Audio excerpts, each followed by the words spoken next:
네, 외계인 종류도 많다며. 네, 많죠. 우리 강 대리님. 네. 외계인 종류. 네, 외계인의 종류는 엄청 많은데요. 저 강 대리가 조사해 왔습니다. 일단은 목격된 외계인 세 종류 조사해 왔는데요. 첫 번째는 회색 피부를 가지고 있다고 해서 그레이.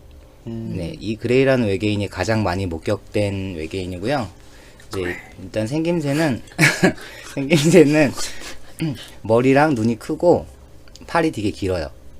그리고 손가락은 6개고 입이랑 코랑 귀는 작습니다. 우리가 흔히 알고 있는 그 외계인이지? 네, 그레이가? 많이들 알고 계시는. 아몬드 씨앗같이 생긴. 네. 그리고 이들은 이미지와 생각들로 텔레파시로 소통을 해요. 소통을 하고, 그리고 유전자 조작으로 태어난다고 하고, 그리고 인간을 납치해서 생체 실험을 하면서 생식기에 큰 관심을 보여요. 맞아. 네, 왜냐면은 얘네들은 생식기가 없으니까. 그럼 흰색이 아니고 회색이었나? 네. 종족은 근데 많을 수 있으니까. 그레이라는 외계인이 피부색이 뭐 황갈색도 있고 베이지색도 있고 아, 그래요? 이렇게 분홍색 빛도 있고 네. 그럼 걔네도 아시아, 뭐 아프리카 이런 식으로 나뉘는 거네. 그런 것 같아요.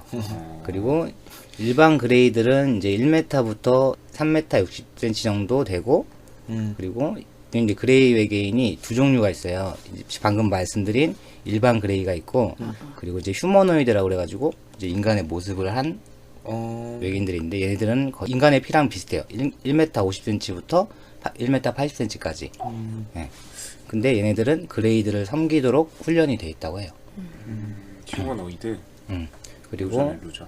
이제 얘네들 먹는 거는 이제 피부로 흡수하고 찌꺼기도 같이 배출하고 그런 식으로 피부로? 그리고 이제 두 번째 외계인은 한고수님이 좀 관심 있을 거예요. 렙탈리언. 네. 렙탈리언. 네, 이제 렙탈리언은 팔과 손가락이 길고요. 그리고 눈동자는 뱀이라고 생각하시면 돼요. 맞아. 네, 그리고 눈 알은 붉은색이고 피부는 녹색인데 비늘로 되어 있어요. 그러니까 완전 파충류죠. 그리고 발가락은 4개인데 그 중에 하나는 발목에 있고. 강아지 그 며느리 발톱처럼. 네. 오마. 왜. 지금 레탈리언이 레탈리온의 공격을 받았어. 깜짝이야. 벌레가 깜짝이야. 엄마 여기서부터 한 바퀴 돌았어. 레탈리언이 진짜 레탈리언이 지금 공격하고 있습니다. 아유, 또 이게 저거잖아. 그리마. 이름이. 아우 씨. 돈벌레라 그러지? 소름이 확 끼치네. 깜짝 놀랐네. 자기 이야기 하니까 바로 나타나. 그리고 다들 엄마야. 그리고 이들은 이제 뭐든지 날로 먹을 수 있고 이제 자기 존재를 변태시켜 가지고 인간의 모습을 할 수도 있다고 해요. 맞아. 그리고 지능이 매우 높아 가지고 인간 보기를 가축 보듯이 맞아. 한다고 하고 그리고 얘네들은 과학이 엄청나게 발전이 돼 있고 텔레파시와 알아요? 그리고 텔레파시와 초능력까지 사용한대요. 근데 고대 이집트 이제 벽화 보면은 이제 도마뱀 닮은 조각 같은 게 있어요. 이게 왜 이렇게 웃어요? 아니야, 맞아서. 이제 그게 렙탈리언 모습이라고 하더라고요. 네. 그 조종하는 게 다 렙탈리언이잖아. 일루미나티. 네. 엘리트층을 유대인을 움직이는 조직도 렙탈리언이고. 그건가요? 쉽게 설명하면 맨인 블랙에 나오는 바퀴벌레 걔가 렙탈리언이라고 볼 수 있는 건가요? 나도 그게 딱 떠오르네. 바퀴벌레? 기억이 안 난다. 이렇게 하고 그냥 저그 아니야 저그. 그치. 저그, 그렇게- 그러니까 저그보다는 캐리건이라고 보면 되지. 캐리건. 그 스타크래프트 딱 시작할 때 오프닝에 여자게 궁 나오잖아. 거의 그게 렙탈리언이라고 보면. 곤충 형태라 그러는 거 아니야? 네. 파충류? 아니 곤충 파충류? 형태는 아까 그레이 걔네였지. 응? 아까 곤충 모습 뭐 있다 그랬는데 내가? 곤충 제가요? 아 여기서 제가 아까 사례를 남친이네, 이야기한 게 사례를. 곤충을 닮았다고 했었고요. 레탈리언은 약간 렙탈리언은 약간 그 에어리언 같은 건가? 그거 좀 비슷해. 그 런던 올림픽이었나? 거기 아니지. 프레데터과라고 봐야지. 프레데터. 아닌가? 되게 발전됐거든 얘네는. 저거는 발전이 안 돼 있잖아. 그렇죠. 음. 네, 프레데터가 가깝게. 그리고 유튜브 영상 보면은 런던 올림픽에 찍힌 장면 중에 렙탈리언처럼 몰라 그 사람이 일부러 분장을 그렇게 해서 찍힌 건지 뭔지는 모르겠는데 하여튼 나타났다고 하더라고요 거기서. 그 동영상 보면 많아. 생방송 도중에 렙틸리언 찍힌 거. CNN 뉴스에도 나왔어. 이렇게 했다가 갑자기 혀가 뱀 혀처럼 뭐가 싹 나왔다 싹 들어가. 맞아. 저도 그거 봤어요. 파충류에 가깝다고 볼 수 있겠네요. 그치. V에 나오는 그 네. 그리고 마지막으로 이제 북유럽 사람과 거의 흡사하다고 그래가지고 노르딕. 잘생겼겠다. 이게 북유럽 사람들처럼 금발머리에 피부가 하얘요. 하얗고 눈은 작은 대신에 이제 푸르거나 녹색빛의 눈동자. 그리고 외모가 방금 말씀드렸듯이 외모가 매우 흡사하고 체격도 큰 편이고. 그리고 이들은 성별이 구별이 되고 이제 인간의 언어까지 사용이 가능하다고 하네요. 네. 그리고 알려진 일화가 있는데 워싱턴 포스트에서 보도했던 내용이에요. 워싱턴 포스트? 네. 이제 1954년에 에드워드 공군기지에서 그 미국의 34대 대통령 아이젠하워 대통령 있잖아요. 그 대통령이 이제 노르딕하고 접촉을 했다고 해요. 했는데 이제 노르딕들이 왜 왔냐 했더니 핵 포기를 하면은 외계 기술을 알려주겠다. 그때 아이젠하워 대통령이 이제 cannot give up nuclear. 나는 핵 포기를 못한다. 그러니까 돌아가라고 했어요. 그리고 얘네가 돌아가고 나서 그해 말에 이제 그레이라고 불리는 외계인이 왔어요. 왔는데 얘네들은 핵 문제 때문에 온 건 아니고 이제 첨단 기술을 제공할 테니까 인간이랑 가축을 포획하는데 허용을 해달라. 그랬더니 여기 아이젠하워 대통령이 알았다. 대신에 안전하게 돌려보내라. 라고 해서 계약이 체결이 됐다고 하네요. 그래서 돌려보내는 거예요, 그러면? 그게 그럴 수도 있어. 그러네이다 조약이야. 그 조약 이름이. 어. 그러네이다 조약. 네, 여기까지였습니다. 그 reptilian이 진짜 있대니까. 뻥 같지 너네? 너 이런 거 지금 다 뻥 같지? 저는 제가 본 것만 믿기 때문에. 생각보다 외계인이 종류가 많은데? 왜 그러네요. 구체적이야 생각보다. 많이 목격됐다고 그래서. 특징도 막 있고 막 종류도 나누고 막 아이젠하워 대통령 나오고. 그 미국 새끼들은 좀 알고 있으면서 모르는 척하는 것 같아요. 진짜 알고 너네 지금 이거 핸드폰 아이폰 쓰고 이런 거 다 외계인 문명이라니까. 진짜라. 나 그래서 영화 얘기로 돌아가면 그래서 영화에는 올빼미에 대한 이제 대사, 환상 이런 식으로 표현이 되고 너네 그거 아니야? 왜요? 이 조약 맺은 이후로 반도체가 급격하게 쏟아져 나왔어. 반도체 기술이. 네, 그래서 여기서 잠깐 줄거리를 짚어보면 진짜. 첫 장면에 이제 밀라 요보비치가 나와요. 그래서 딱 와가지고 관객한테 말을 겁니다. 네, 그만해. 말을 겁니다. 그래서 딱 관객가 쳐다보고 얘기를 해요. 저는 밀라 요보비치입니다. 맞아. 영화 포스카인드에서 에비 타일러 박사 역을 맡았습니다. 이렇게 말을 거는 거야. 내 눈을 쳐다보면서. 맞아. 새벽 2시에 그거 보면서 막 당황했어요. 2000년 10월 초 알래스카 노엄에서 실제 발생한 사건을 재구성한 작품입니다. 중약하고 모든 장면은 실제 장면과 감독님이 직접 인터뷰한 내용에 기초하였습니다. 믿고 안 믿고는 여러분의 판단입니다. 미리 말씀드리지만 지금부터 보실 내용은 매우 충격적입니다. 이러고 시작을 해 영화가. 네, 맞아요. 진짜 되게 확 빨려 들어. 이렇게 시작하는 게 충격적이었어. 네. 그래서 이 장면이 끝나면 에비 타일러 박사 인터뷰 영상이 나와요. 네. 근데 여기서도 또 저는 충격적이었어요. 에비 타일러가 너무 무섭게 생겼어. 기억나세요? 너무 네. 지쳐 있더라고. 그래서 나 이 사람이 외계인인가? 아까 전에 이야기했듯이 악몽과 막 이런 거에 시달려서 저 완전히 얼굴이 퀭해져 있잖아요. 맞아. 그리고 이 에비 타일러 박사는 많은 충격을 겪었어.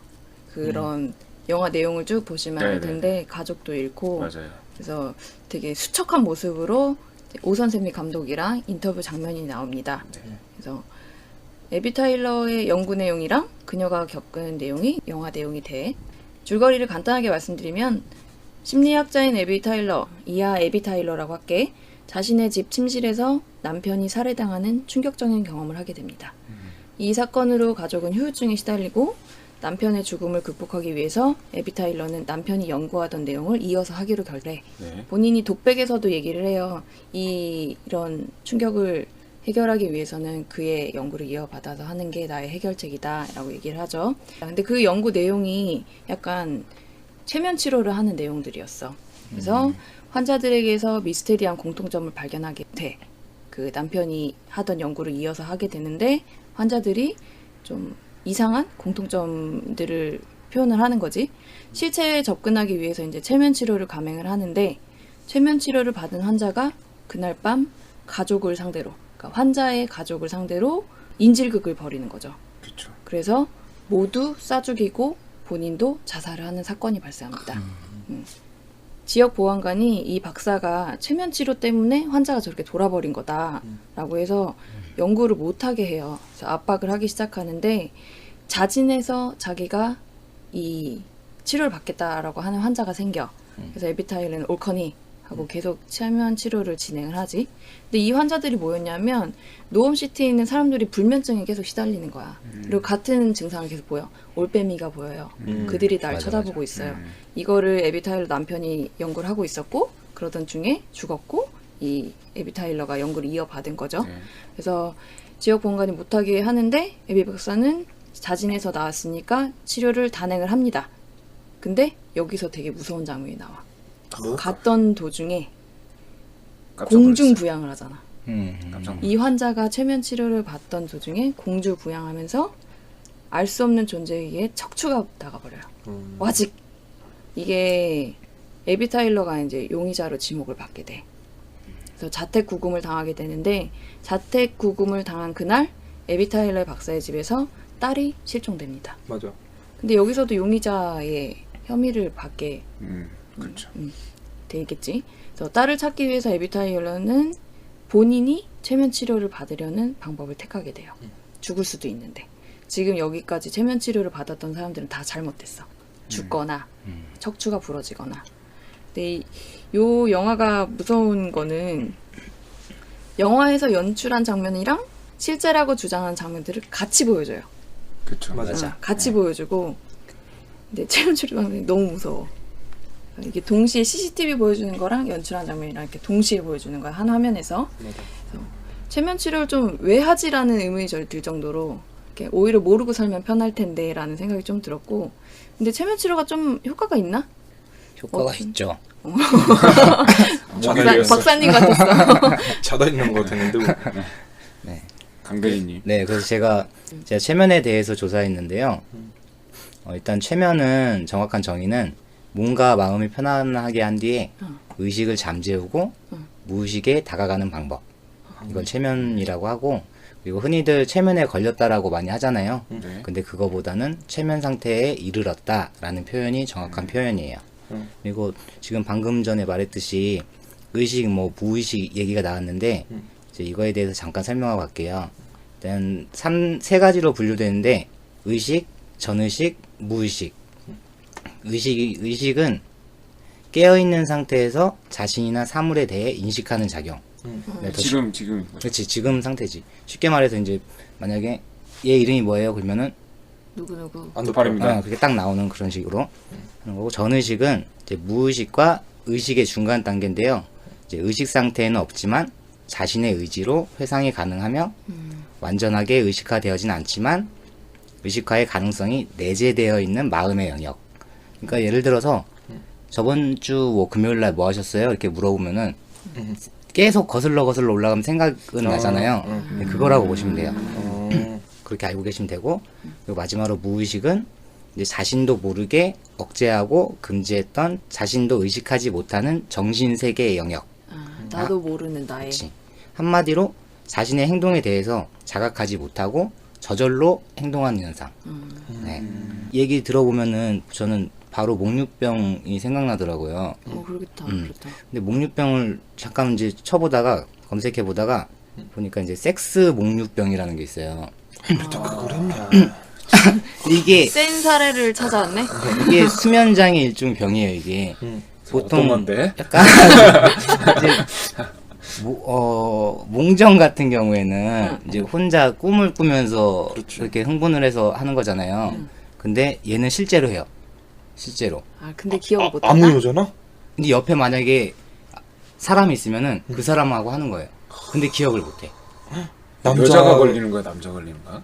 누가 될지도 몰라. 둘 다 걸려. 아 진짜?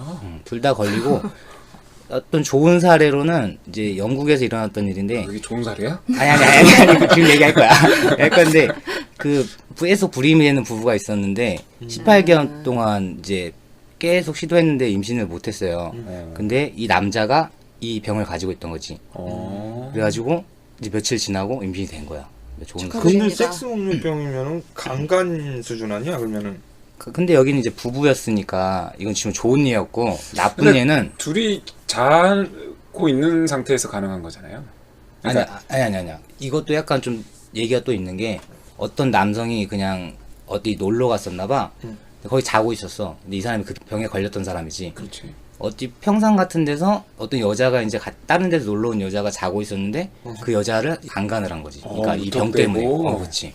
근데 의식은 없는 상태. 근데 의식 무의식 상태에서 했으니까 벌은 죄는 없는 거 아니야? 대신에 이제 이 자기도 모르고 한 사람이 거죠. 실제로 그게 이 모호한 거잖아요. 무의식 상태였는지가 이제 중점이 되는 거죠. 관건이지. 밝혀야 되는 그 거지. 똑같은 거잖아요. 내가 술 먹어서 제정신이 아닌 상태에서. 그러니까 했다고. 그거. 네. 그러니까 뭐 과거에 비슷한 증상이 있었다든지 아니면 뭐 이제 계획적이냐 우발적이냐 이런 것도 따져야 되고. 그러니까 이런 병이 있어서 치료를 받고 있었다라는 뭐 의료 진료 기록이 있으면 그런 진료 기록이 있으면은 용서가 되는 거냐고. 용서가 돼요. 법적으로는 용서를 그 여자는 그럼 뭔 형사가 되냐 민사가 되냐 이거 아닐까? 그렇죠. 아니 그 여자는 뭔 죄야. 억울함이야. 근데 좀 여기서 더 안 좋은 얘기는 어떤 아버지가 4살 된 딸이랑 같이 자고 있었는데 이 병에 걸린 거야. 그래서 그런 일도 있었다고 하더라고요. 그럼 무의식으로 애를 죽였어. 근데 그러면 이거는 죄냐 아니냐? 그래도 그건 제가 무의식이면 죄가 성립 안 될 것 같아. 아무튼 짱이네. 그래도 가둬야 돼. 그러니까 그러면 가능성이 있잖아. 죄는 성립되되 그 기본적으로 받는 죄보다 형량이 낮겠죠.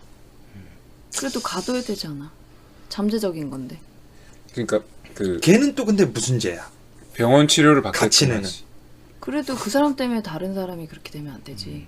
근데 유럽 인권보호 단체에서는 또 안 그럴 거야. 하긴 거기는 새로 파주겠지 아이들을. 아무튼 그렇게 알고 계시면 되고 이제 최면의 이제 원리에 대해서 알려드릴 텐데 일단은 레드썬. 하나, 둘, 셋. 일단 첫 번째는 평온한 환경을 조성해서 집중도를 향상시키는 집중성의 원리라는 게 말 그대로 이제 공부를 하는데 도서관이 잘 되겠어요, 나이트가 잘 되겠어요. 난 나이트. 그럴 것 같아서 물어봤어. 근데 그런 평온한 환경, 자신이 그렇게 원하는 나이트 환경. 가서 공부를 하더라. 평온할 수가 없어. 무의식적으로 나왔어. 나도 모르게. 의식적인 것 같은데. 나이트를 가더라고. 평온한 환경을 무의식적으로. 조성하여 무의식적으로. 집중도를 향상시킨다. 네.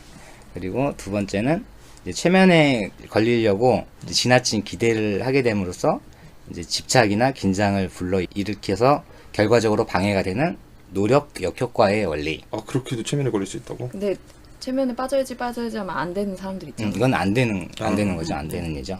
그리고 세 번째는 사람의 감정을 파악해서 그것을 중심으로 최면에 몰입시키는 정서적 몰입의 원리. 일부러 막 그렇게 도발시키는 거구나.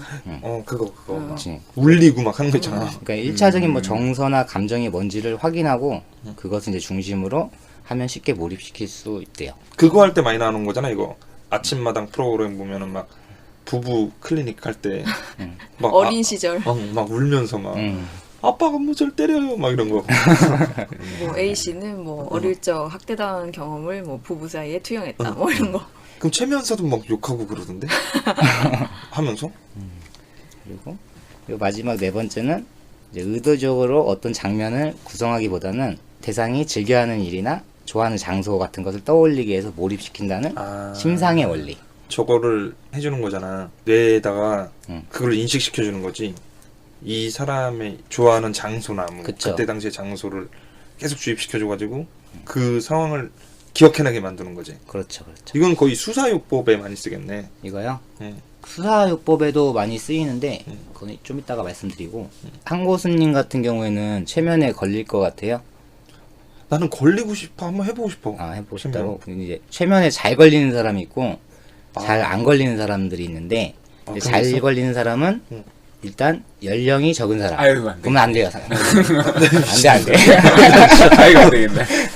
무의식적으로 욕 나올 뻔했어 진짜. 그리고 자발성이 높은 사람. 이것도 맞죠. 그리고 상상력이 풍부한 사람, 이거 잘 걸리겠는데. 순간 집중력이 높은 사람. 아유, 더 나네. 첫 번째 첫 것만 번째 빼고 게 다 너무 커서 걸리네. 그래서 안 될 것 같고 그리고 안 걸리는 사람들은 이제 논리적인 사람 나안 걸리는데.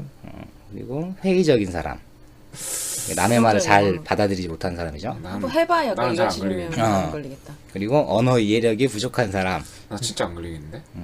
그리고 이제 마지막으로 심상화 능력이 부족한 사람 이미지를 못 그려내요. 부족하세요? 논리적인 것만 빼고 다 속하는데. 네, 이렇게 아 논리적인 사람도 안 되고 이해력이 부족한 사람도 못 체면에 안 걸리는 거야? 거의 잘 안 걸린다고 봐야지. 둘 다 안 된다는 거네. 그러니까 너무 왜냐면- 똑똑해도 안 되고, 상충되는 거니까 논리적인 거와 이해력은.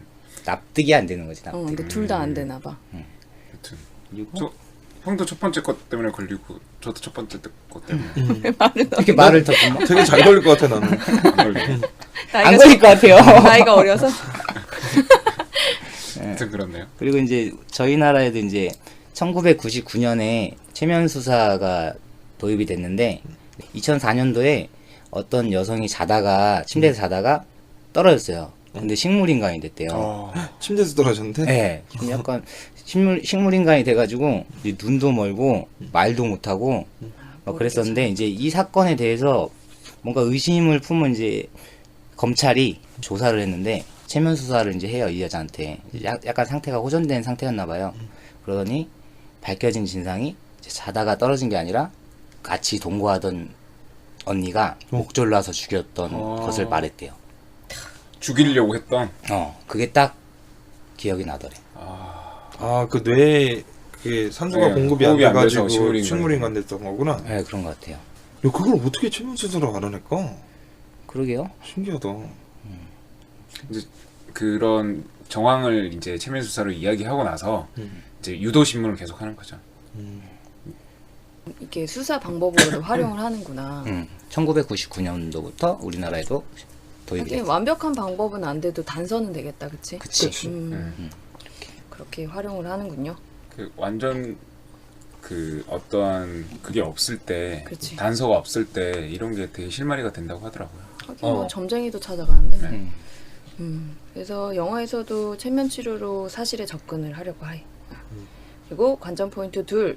외계인을 믿거나 말거나 에비 테일러가 너무 무섭게 생겼어. 맞아. 진짜. 이거 볼 때마다 나 너무 헬스케하게 나와서. 네네. 그리고 영화에 수메르 언어 나오잖아요. 에비 타일러가 책을 보게 되지. 산서를 수집하다가 이 언어가 뭘까 고민하다가 수메르 문명에 대한 코드가 나옵니다. 근데 수메르 문명이 외계인 얘기할 때 좀 꽤 많이 나와. 그럼 그래서 이게 우리의 문명이 외계인한테 전수받은 거다. 그치, 그런 벽화나 이런 것들이 있고, 그래서 그 코드가 나오던데, 요거 알아보셨죠? 그래서 제가 알아봤는데요. 코너 속에 코너! 알아보겠습니다. 도팔 도팔 도팔 도팔 도팔 도팔 도팔 도팔. 뭐야 이게? 이게 뭐냐면 설명을 또 굳이 하면 이게 재미가 없는데 이제 제가 수메르 문명을 설명을 드리기 위해서 근데 이 시간 되게 기대돼. 네, 문명의 OST를 들려드렸고요. 이게 문명이에요? 아니 문명 OST로 사용됐던 이제 문명이 게임이에요? 네네 아. 바바예투라고 이제 그 뭐 신에게 기원하는 뭐 그런 거예요. 네, 내용 하여튼 그런 거고요. 이제 제가 알아온 수메르 문명은요. 우선 이걸 설명을 드리려면 지리적인 상황을 먼저 설명을 드려야 할 것 같은데요. 네. 수메르 지방은 메소포타미아의 가장 남쪽 지방에 속합니다. 그 메소포타미아가 고대 그리스어로 메소 이거는 사이라는 뜻이고요. 포타미아는 강이라는 뜻이. 사이 너와 나 사이에. 네네 사이. 비트윈. 네 그렇죠. 그러니까 두 말을 붙이면 강 사이라는 뜻이고요. 보통 메소포타미아 문명이라고 하면 강 사이의 문명이라고 보시면 돼요. 그리고 메소포타미아의 문명은 현재의 위치상으로 시리아와 이라크, 쿠웨이트를 아우르는 영토였습니다. 이 중에 수메르 지방은 현재 이라크 지역에 해당하고 있어요. 그리고 기원전 5천년경 수메르 지방인 티그리스와 유프라테스 강 사이에서 농경 민족들이 이제 번성하기 시작하는데요. 해당 지역이 농사 짓기가 너무 좋은 땅이었나 봐요. 그래서 자연스럽게 사람들이 이제 모여 살면서 도시가 발달하기 시작하였습니다. 다 초등학교를 돌아간 것 같아요. 맞죠. 4대 문명. 근데 그 초등학교 때 배웠나? 그냥 중학교 간단하게 아니야? 4대 문명이 있다 이렇게 배우고 그거에 대한 내용 계속 심화 그쵸, 이렇게 그쵸. 가잖아. 네. 근데 여기서 이제 이 수메르 문명의 기이한 미스테리가 시작됩니다. 갑자기 이 지역에 기원전 한 3,500여 년 경에 새로운 이주민이 이제 수메르인이 나타나기 시작한 거예요. 갑자기. 갑자기? 네. 그 전에는 확실해? 네, 이런 사람들의 어떤 내용들이 하나도 없어요. 갑자기 나타나요. 근데 이 사람들이 한 1,500년간 고도의 문명을 형성하였고요. 맞아. 네. 그리고 이 문명이 번성하면서 이제 오리엔트 문화의 기틀을 만들어냅니다. 이 수메르 문명은 1850년도에 이제 영국의 고고학자인 헨리 크로스위크 로빈슨이라는 사람이 수메르인 유적지에서 그 발견된 그 점토판에 이제 서력 문자를 이제 해독하면서 알려지기 시작했어요. 그걸 해독할 수 있어? 연구를 한 거죠. 서력 문자가 보통 서력 문자라는 게 그림처럼 그려져 있는 거잖아요. 이제 그런 걸 유추해서 이제 그걸 해독하기 시작하면서부터 이 수메르 문명이 밝혀지기 시작하는 거죠. 있었다는 거. 그걸 해독한 사람이 헬레크로스 위크 로빈슨이라는 사람이야? 네, 맞습니다. 어떻게 한 번 듣고 바로 그러니까 트로츠부터. 아세요? 근데 여튼 근데 이게 왜 미스터리하냐? 표정이 기세등등이야. 하나씩. 네, 그 대표적인 이유가 뭐냐면 이집트나 고대 중국의 문명처럼 점진적으로 아까 이야기했잖아요. 발전된 게 아니라 갑자기 수메르인들이 등장하면서부터 생겨난 거예요. 그러니까 그 전에 나타나기 전까지 정보가 아예 없네. 네. 수메르인이 어떻게 왔는지. 그냥 농경지대에서 갑자기 수메르인이 나타나기 시작하면서 확 이게 그 문명이 발달을 해버린 거예요. 이게 점진적으로 하는 게 아니라. 그래서 이제 수메르 문명의 대표적인 미스테리가 몇 가지가 있는데요. 첫 번째가 도시 하나의 인구가 4만에서 5만 정도 되는 거대한 도시를 이루고 있었다는 거예요. 그것도 기원전 3,000여 년 전. 와. 거의 불가능한 거죠. 왜냐하면 비교치수로 말씀을 드리자면 참고로 우리나라 조선시대 그 세종 때 한양의 인구가 약 10만 정도 됐대요. 근데 그거는 꽤 돼서지. 1300년대인가? 세종 때가? 뭐 정확하게는 모르겠지만 하여튼 그때였잖아요. 근데 이거는 기원전 3,000여 년. 그러니까. 더 이제 비슷하게 이제 비교 대상으로 한다 보면 저희가 이제 고조선이 2333년이잖아요. 기원전. 그때는 다들 부족 시족 사회예요. 그러니까 네. 도시라는 게 있을 수가 없는 건데 이 수메르 문명은 도시를 일구고 있었다는 거죠. 네, 그게 첫 번째 미스테리고요. 두 번째는 그 도시에 상하수도 시설을 갖추고 있었대요. 에이 그러지 마. 거짓말. 상하수도 시설을 그때? 네. 왜냐면 이게 엄청난 규모의 토목공사가 필요하잖아요. 장난 아니지. 네, 도시를 만들 때부터 이제 계획적으로 이렇게 만들어야 되는 거기도 하고요. 와. 그리고 그러한 기술력이 과연 그 시대에 있었냐? 라는 의문도 생기는 거죠. 근데 그걸 어떻게 알아? 그게 있어 아직도? 네, 그런 기록들이 있어요. 기록이. 네. 그렇게 만들었었다라는. 그 아까 말씀드렸듯이 중국도 기원전 2,500여 년경에 문명이 시작되고요. 이집트 문명도 기원전 3,000여 년경에 이제 시작된다라고 이야기하고 있는데 중국 애들 말은 믿지 마. 아직도 속곡으로 알아. 그 수메르 같은 경우에는 벌써부터 상하수도 시설을 갖추고 있었다. 대박이다. 그러면 하수도도 있었다고? 네. 아까 이야기했잖아요. 세종 때는 우리나라에는 상하수도도 없었어요. 와. 그 똥도 내려가고 이런 시설이 다 있었다는 그런 거야? 거죠. 네. 그리고 세 번째가 이제 의복을 만들어 입었다는 거예요. 이게 기원전 그때는 보통은 동물의 가죽이나 풀 같은 거 있잖아요. 이런 걸 엮어가지고 입었지 뭐라고 하죠? 네, 직조물. 직조물은 없었대요. 근데 이 사람들은 흰 천으로 만들어진 의복을 입고 살았대요. 그것도 하얀 천. 네. 아, 면을 네. 면이 면인 아닐 줄은 수- 모르죠. 면은 네. 아닐 수도. 아닌데 하얀 그 천의 직조물을 만들어서 입었다고 하네요. 그럼 배틀도 있고 다 있었다는 거네? 기술이 있었던 그런 거죠. 기술력이 있었다는 거죠. 그 직조물을 만들 수 있는. 네. 그리고 네 번째가 도시들 간의 연방제를 실시했고요. 미국처럼. 그리고 선거를 통해서 왕을 뽑았고, 그리고 수메르법에는 노동 법규가 있었대요. 우리보다 낫네. 현대 사회의 완전 구조랑- 민주적이네. 네, 매우 흡사하죠. 음. 네. 이게 얼마나 대단한 일이냐면 당시에는 이제 씨족 부족 이런 불악 단위의 사회잖아요. 근데 그런 이제 사회에서 연방제나 선거를 한다는 게 너무 대단한 거예요. 그러니까 원래는 다 칸 막 이런 거잖아. 족장이죠. 족장. 하라는 대로 다 해야 되잖아. 족장이고 그때는 뭐 제사장 이런 사람들이 최고의 그거였거든요. 권력이지 네. 그냥. 근데 그런 게 아니라 왕도 선거를 해서 뽑았다는 거죠. 야. 그리고 노동 법규가 있었다는 거. 일단 법이 있고 도시가 네. 있다는 아니 지금의 우리나라보다 낫다고? 수메르 문명이? 지금은 그럴 수도 있다. 그렇죠. 네. 우리는 야 대박. 우리는 샤머니즘이잖아. 그리고 더 신기한 거는 이제 다섯 번째로 바퀴를 사용하고 달력, 문자 그리고 세기를 뛰어넘는 기술력들을 사용하고 있었대요. 어떤 기술력? 예를 들면 웬만한 거 인정 안 해. 아까 바퀴를 이용했다고 했잖아요. 전차를 만들었었대요. 전차? 네, 그 당시에. 수레가 아니라 전차? 네, 네.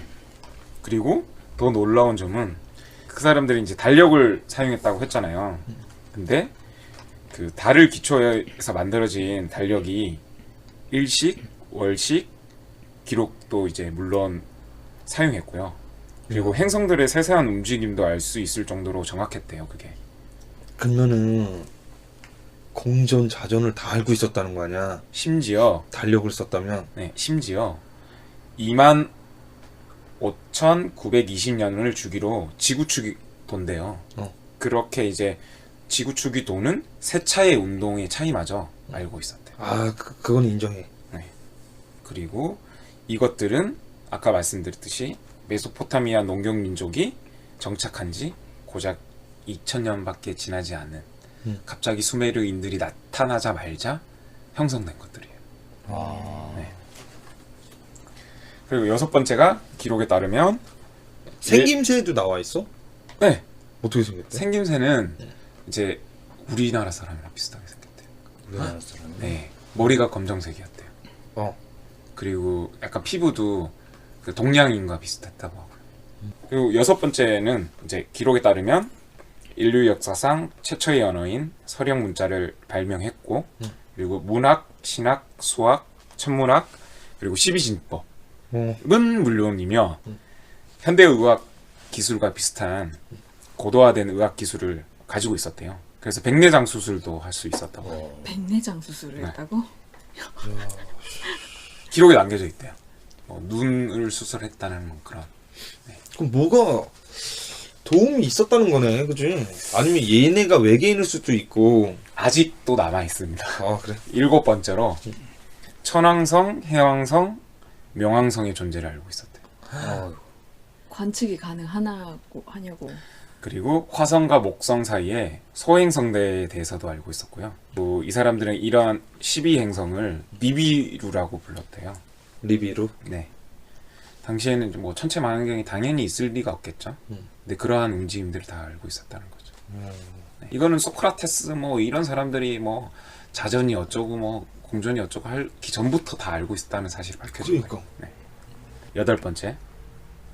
보통 아무리 고대 문명의 민족들이 멸망을 하더라도 대부분 그 잠정 세력들이 남아있기 마련이에요. 근데 수메르인들은 그 흔적조차 찾아보기 힘들다라는 것. 그러니까 갑자기 나타났다가 갑자기 없어졌어요. 흔적도 없이. 왜 그럴까? 흔적이라고는 그런 이제 자료들만 남는 거죠. 네, 기록들만 남아 있는 거죠. 유물들만. 보통 이제 고대 모든 종족들이 아무리 이동이 이동을 많이 하잖아요. 네, 우리도 뭐 시베리아까지 가서 계시는 고려인들도 계시고 뭐 아프리카 사람들도 뭐 각지로 이동해 갔잖아요. 그렇게 하더라도 보통 아시라인, 아카드인, 칼데아인, 뭐 아무르인 이렇게 해가지고 인들이 막 구분되어 있어요. 그리고 그 집단들이 현존하고 있고요. 근데 수메르인은 지구상에 어떤 흔적도 없어요. 마치 진짜 지구상에서 바로 사라져버린 것처럼. 그래서 또 알아갔어? 나도 그러려고. 그래서 항고수님 같은 분이 한 명이 나타났어요. 어느 날.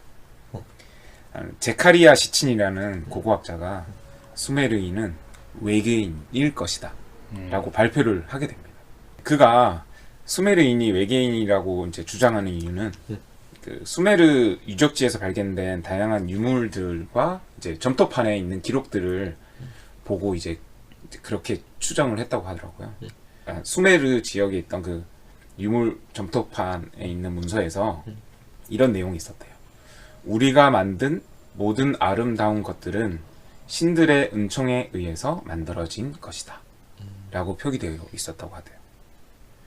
그리고 시친이 이야기하기로는 천문학, 의학, 학금, 법률, 수학 이런 것들이 당시에 그 사람들이 만들어낼 수 없는 거잖아요. 그래서 이런 것들이 아마 외계에서 이제 왔다고. 그거밖에 설명이 안 되는데. 똑같이 이제 그렇게 주장을 하는 거죠. 그 예로 이제 여러 가지 이제 벽화 유물을 또 제시를 했어요. 유물 중에 로켓 모양에 있는 물건이 있어요. 네, 이거는 제가 사진방에 제가 그걸 올리도록 할게요. 당시 기록에는 그걸 무라고 불렀대요. 무처럼 생겼겠다. 네, 약간 무처럼 생겼어요. 왜냐면 로켓 모양이니까. 네. 거기 속에 들어가 있지? 사람이? 그거는 모르겠어요. 벽화 그게 속에? 약간 그 어떤 거냐면 로켓 모양인데 약간 돌처럼 생겼어요. 근데 이게 다 조각되어 있는. 그래 기계처럼 생겼잖아 그 속이. 그건 잘 모르겠어요. 그 외형만 저도 봐서. 아니야 그 보면은 로켓을 이렇게 눕혀 놓으면은 네. 이렇게 서 있지 말고 이렇게 눕혀서 보면은 사람이 그 안에 들어가 있고 로켓 모양 안에 사람이 들어가 있고 거기에 기계 같은 장치가 벽화에 막 그려져 있어. 그리고 그 이난나의 기도문이라는 석판 문서에서는 이런 내용이 있대요. 나의 도시에서 여왕인 나를 그들은 새처럼 날게 했다. 그들이 날게 했다. 그들은 새처럼 날게 했다. 나를. 그 이난나라고 불리는 여신이 우주 비행을 했다는 기록이라고 이제 주장을 하는 거죠. 그리고 이제 1934년 수메르 도시 중 하나였던 마리 유적지에서 이난나 여신을 형성한 물병을 든 여신상을 발견을 했고요. 이 여신상에는 그 보통 여성용 모자가 아닌 특이한 헬멧 같은 게 쓰여져 있더래요. 그 마치 우주선 헬멧처럼. 이것 말고도 수메르 석판 문서에는 되게 다양하게 현대에 있을 것 같은 물건들과 그 유물들도 그런 게 되게 많대요. 닮은 형상들이. 그래서 그 시친이 자신의 발표를 증명하기 위해서 1920년도에 이라크에서 발견된 그 기원전 2500년 전 수메르 시대에 살았던 푸아비 여왕의 유골이 있었대요. 이거를 유전자 검사를 통해서 확인해 보자고 나섰대요. 왜냐면 지금 유전자랑 그때 유전자랑 비교해봐서 이게 유전자 조직이 좀 틀리면 다르면 그래서 그거는 어떻게 됐어? 외계인인 그럼. 거잖아요. 그래서 이제 그 사람이 현대 인류의 DNA와 푸아비 여왕의 DNA를 대조했는데 그 대조 결과가 아직까지 나오지 않고 있어요. 뭐라고? 발표를 안 하고 있는 거네. 비밀에 묻혔어요. 오, 하여간 CIA 이 새끼들은 시네마 알고 있으려 그래. 재밌는 거. 그리고 되게 이제 수메르 하면 또 그 썰이 되게 많아요. 그 아까 이야기했듯이 우리나라 선조들과 관련돼 있다는 썰이 되게 많아요. 왜? 일단 아까 이야기했듯이 수메르인들이 자신들을 검은 머리 사람들이라고 불렀대요. 보통 검은 머리 사람들은 동양 사람들이잖아요.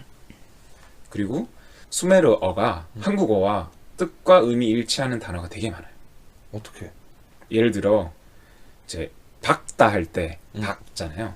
그거를 바바 BAR로 표시를 했다고 하고요. 그리고 길은 GIR 질이라고 표시했대요. 네. 근데 굴은 똑같이 GUR 굴이라고 말했다고. 동굴 할 때 굴. 네네 하고요. 그 노래는 날이라고. 좀 표현했어요. 비슷하네 진짜. 네. 님은 똑같이 님이라고 표시했대요. 우와. 그리고 이제 엄마는 UM. 님 누구님 할 때? 네, 님. 그럼 님은 걔네도 똑같이. 네. 그 당시에도 그러면은 존칭어가 있었다는 거네. 네, 수메르어는. 그거를 지칭하는 이제 그런 명사가 있었다는 거죠. 그러니까 엄마는 똑같이 UMMA 엄마라고 표시했고요. 오 대박. 아빠는 ABBA. 아바. 네, 아바라고 표시했대요. 그리고 보통 이제 인칭 대명사 같은 거는 비슷하기 힘들잖아요. 그치. 근데 나, 너, 그를 똑같이 나는 NA 나, 너는 NE 내, 우와. 그는 GE 제. 보통 우리 제라고도 표현을 하잖아요. 제가 할 때 그로 표현하잖아요. 똑같이 제라고 표현했대요. 그리고 그 뭐 이것 할 때 이것저것. 네, 할 때 이 있잖아요. 이것도 I로 표시했대요. 그 되게 우리나라랑 그것도 똑같대요. 그 명사, 목적어 이렇게 표현하는 거 있잖아요. 을룰 뭐 네. 이런 거. 그 우리나라 어순이랑 똑같았대요. 아. 네. 문장 법칙이? 네, 네. 그러면은 결론은 세종대왕은 수메르인이라는 거야? 그게 아니라 이거는 그 글을 창제한 게 세종대왕인 거잖아요. 근데 우리가 고조선 때부터 독자적으로 우리 말을 사용하고 있었어요. 우리가 글이 없어서 그 한문을 빌려서 사용했지만 우리는 지금 이야기하고 있는 이 말은 고조선 때부터 사용하던 말이거든요. 근데 맞아. 그러한 내용들이 다 똑같이 말이 통했다는 거죠. 와. 지금 이 설명드린 거는. 근데 나중에 이제 글이 생기면서 이제 우리가 표현하기에는 이렇게 똑같았다라고 이야기하는 거지. 이렇게 발음이 똑같았다는 거예요. 예를 들어 신기하다. 상두라는 표현도 있대요. 아니 고조선 때부터 이런 말을 쓰고 있었다고? 네. 우리 어디서 알려줬어? 독자적인 말을 사용했어요. 나 그게 더 신기하다. 네. 근데 글이 없어서 한문을 사용했던 거였고. 또 한민족의 특징이 네. 그거잖아. 언어의 단일성. 아니 어떻게 누가 알려주지도 않았는데 어떻게 했지? 그래서 보통은 당군이 말을 뭐 알려주고 뭐 그런 게 있잖아요. 당군. 네. 당군 할아버지가. 하여튼 뭐 그런 것도 있고요. 이건 할까 말까 제가 이제 좀 고민을 했던 건데 수메르 신화가 성경이랑 비슷한 부분이 되게 많대요. 그러니까 이게 비슷한 부분이라고 하기에는 수메르 그 문명이 훨씬 더 오래됐잖아요. 그래서 성경이 수메르 신화를 베낀 거 아닌가? 라고 할 정도로 혹시 기독교 분들이 계실 수도 있으니까 그래. 썰이니까요. 이거는 썰이라고 그냥 판단하시면 되고요. 이게 100% 맞다는 건 아니고요. 이런 이야기가 네, 있더라. 이런 얘기가 있다라고 이제 들어주시면 좋겠어요. 수메르 점토판 문서가 발견됐는데 점토판을 해석해 보니 그 수메르 창세기를 기록한 에리두 창세기라는 게 있었대요. 근데 이 점토판에 엔키는 바다의 신 나무와 출산의 신 닌마를 시켜 진흙을 가지고 검은 머리 사람을 만들었다. 라는 내용이 있대요. 흙으로 인간을 네네. 만드시고 이거랑 네. 비슷한. 근데 구약성서 창세기 전에 보면 이제 하나님이 가라사대 우리의 형상을 따라 우리의 모양대로 우리가 사람을 만들고 여호와와 하느님이 흙으로 사람을 지으시고 뭐 이런 내용이 있대요. 이 내용이 이 에두리 창세기 있는 내용과 동일하다는 거죠. 그리고 수메르 창세기에는 원초적인 혼돈을 나타내는 바다의 여신 티아마트가 어둠에 쌓여 있는데 육지의 남신 마루둑이 바다의 여신 티아마트를 잡기 위해 바람을 타고 떠돌고 있다 라는 내용이 있대요. 근데 이게 이제 구약 창세기에서는 창조 이전의 원초적 상태에서는 혼돈으로 형도 없는 허한 것이었으며 그 혼돈과 암흑 물 위에 성령이 바람처럼 떠돌고 있다 라는 내용이 되게 있다고 비슷하다. 하네요. 네. 뉘앙스가. 그러니까 암흑물은 바다의 여신 티아마트와 같은 뜻을 가지는 거죠. 그리고 내용이 보면 노아의 방주에 관한 내용도 있어요. 아직 일어나기 전 일인데도 그 얘기가 네. 써져 있다는 거. 네. 그러니까 그러한 모든 것들 신약 성서나 구약 성서 이것들은 그 훨씬 나중에 이집트 문명 이후에. 이후에 생긴 이후인데 건데 그게 이미 수메르 이제 네. 문명에 있는 창세기 전에 적혀져 있었다는 거죠. 그래서 혹시나 그것들을 여기에서 참조해서 쓰지 않았나라는 이제 의혹을 가지고 있는 거죠. 뭐 여기까지가 수메르 문명의 미스테리입니다. 대단한데? 장난 아닌데. 네. 근데 그런 거 보면은 발견되는 막 유적물들 있잖아. 네. 거기 남아메리카에 슈아르 인디언이라는 그 인디언이 있어. 근데 거기 인디언들이 하는 방식이 전사들이 이제 전쟁에 나가서 사람 목을 탁 잘라. 그리고 허리춤에 차고 다니거든. 근데 잘린 머리를 딱 보면은 머리가 주먹만 하대. 어? 그 실제 이건 있어. 사진으로도 찾아보면 나와. 내가 사진에 올릴 텐데 사람 머리가 딱 주먹만 하고 여기 실제 머리카락이 있는 거 다 있어. 근데 어떻게 이렇게 조그맣게 만들었냐 이거야. 사람 머리를. 그 인디언들은 현대 의학으로도 이렇게 만들 수가 없대. 사람 머리를 축소시켜서. 근데 그 인디언들은 그 사람 머리를 잘라서 다 빼낸대. 속에 뇌 이런 거를. 그리고 어떤 기술을 이용해서 되게 조그맣게 축소시킨대. 그러니까 실제 사람 머리를 죽은 실제 우리만한 사람 머리를 줄어든다고? 조그맣게 미니어처로 만들어. 주먹만 하게. 근데 봉합 이게 현대 의사들이 보고 이렇게 하려면은 일단 두개골을 반으로 쪼개야 된대. 근데 어디에도 자른 흔적이 없어. 이음새가 없고. 그 인디언 미스테리는 그런 것들 많잖아. 티벳의 무중력 그거 알지? 아니요. 무중력 기술. 그 무중력 기술이 있대. 티벳에. 실제로. 근데 그걸 누가 가려고 그랬는데 거기서 무슨 방해를 한다 그러더라고. 누가 CIA인가 또 여기서. 이게 이때 실제로 무중력 기술이. 그리고 네. 더 신기한 거는 로스웰 때 있잖아. 로스웰 UFO 불시착했을 때. 네네. 그때 파편을 가지고 있는 게 있어. 그 박물관에도 있나 봐. 그 파편이. 아 그래요? 덩어리인데 한번 손가락만 해. 근데 이거를 성분을 조사해 보니까 99.99%가 규소야, 규소. 규소요? 그리고 나머지 0.01%가 지구상에 없는 원소래. 어떤 물질인지 모르는 거네. 근데 규소가 100%가 되면은 이렇게 덩어리로 있을 수가 없대. 그냥 가루로 돼 있어야 된대. 규소가 100%면은 근데 그것 때문에 그 0.01% 우리가 지금 지구상에 없는 그 0.01% 때문에 덩어리로 뭉쳐 있는 뭉쳐 있을 수 있대. 근데 안타까운 거는 지금 이런 문명들이 다 이제 아까 말씀드렸듯이 이라크에 원래 이라크 지역이라고 했잖아요. 근데 다 지금 영국에 있어요. 진짜 다 가지가 않은 것 같아. 다 영국 가져가, 다 영국 가져가. 박물관에 있대요. 아까 그 발견한 사람도 영국 고고학자라고 했잖아요. 먼저 찜한 사람이 네, 있는지 먼저 찜한 사람이 그냥 그 건전지도 발견된 거 알지? 들어가는 거죠. 건전지. 어디서? 이렇게 해서 유적물 중에 음, 건전지가 되게 큰 건전지가 있어. 그걸 썼어 건전지를. 대박이다.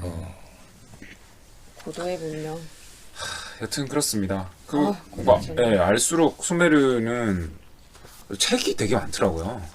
아까 아이고. 그 어원 관련된 거는 그 국내 어떤 분이 책을 쓰신 게 있더라고요. 그래서 그거에서 좀 참조를 했고요. 네.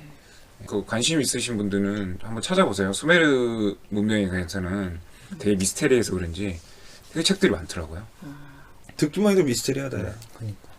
그래서 이거 에비게일 박사도 그 최면을 걸었을 때 그런 언어를 하니까 수메르 언어. 이 언어가 수메르 언어다라고 해서 이렇게 관련 학자랑도 이렇게 컨택트를 해가지고 연구를 하는 방식으로 나오더라고.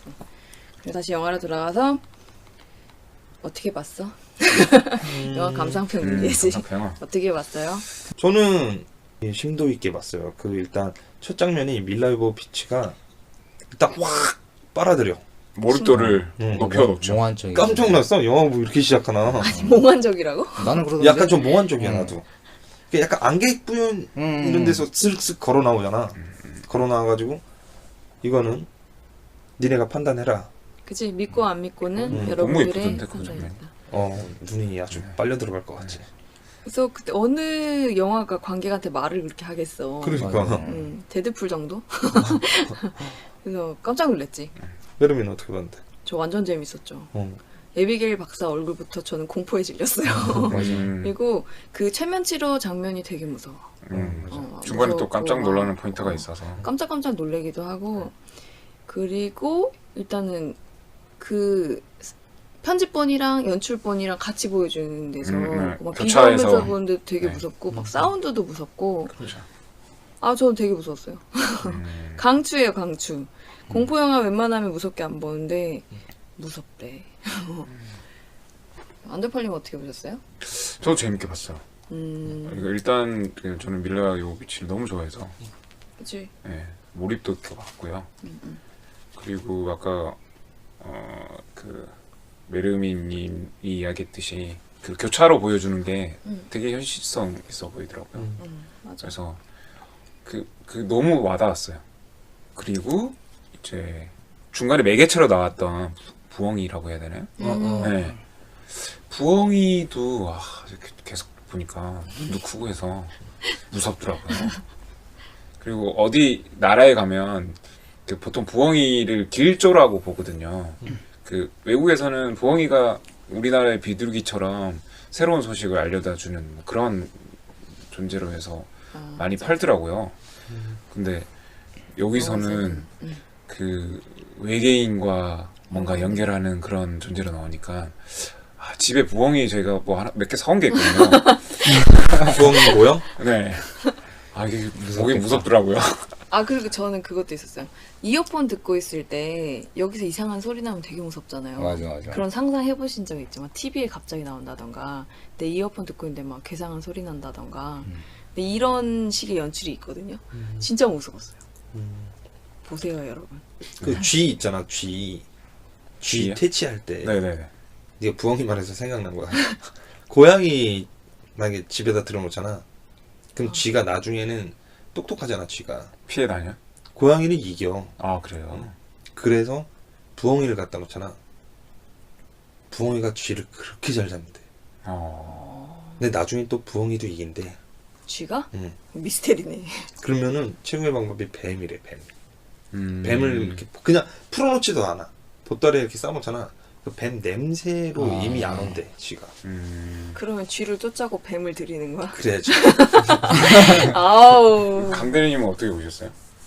뭐 그 침대에서 일단 뜨는 장면 보고 저도 같이 떴죠. 그거 완전 무섭지 않았어? 도망가고 싶었어 그때 뭐. 혼자 보셨어요? 아니 한고수님 옆에 있었는데 한고수님이 그냥 잠깐 영화 보면서 자는 척을 하거든요 가끔씩. 아니, 나를 감시를 해, 영화를 보는데 잠 안 자나? 자는 짜증나 죽겠어. 아니 근데 공포영화 볼 때 옆에 사람이 깨 있으면 좋겠어. 맞아. 자꾸 잘라고 그래. 자지마 이러면서. 잘 나오면 깨우고 잘 나오면 깨우고. 그렇게 무섭게 봤죠. 같이 저는. 봐야 되는데, 진짜 자니까. 무섭게 봤어. 다들 이 영화는 만족하셨나 보네요. 저는 대박 만족. 난 대박까지는 아니고 저도 재밌었어. 저도 재밌었어요. 근데 사실 저희가 이거를 준비하는데 몇 번 엎어졌잖아. 그래서 영화가 사실 가물가물해. 재밌었다는 생각만 들어. 사실 재밌게 봤어요. 추천입니다. 네. 그죠? 다들 추천하시는 추천, 거죠. 추천합니다. 네. 블랙홀 제 11회 포스카인드 알래스카 외계인 납치 사건 강추하는 걸로 정리하겠습니다. 다들 오늘 강추드립니다. 너무 고생 많으셨고요. 네. 다음 에피소드에는 더욱더 미스테리하고 재밌고 유익한 우리 교육방송 같잖아 점점. 오늘은 수메르 저번에는 기합이었죠 오셨죠. 9.11 아니, 테러. 오늘은 역사 방송이었어. 역사방송. 점점 뭐 우리 취지랑은 점점 멀어지고 있는데 좀 재밌자고 시작했는데 점점 다음번에 더 유익한 방송으로 찾아뵙도록 하겠습니다. 오늘 너무 고생하셨고요. 이제 마무리할게요. 다음 에피소드에서 만나요. 안녕. 안녕. 안녕.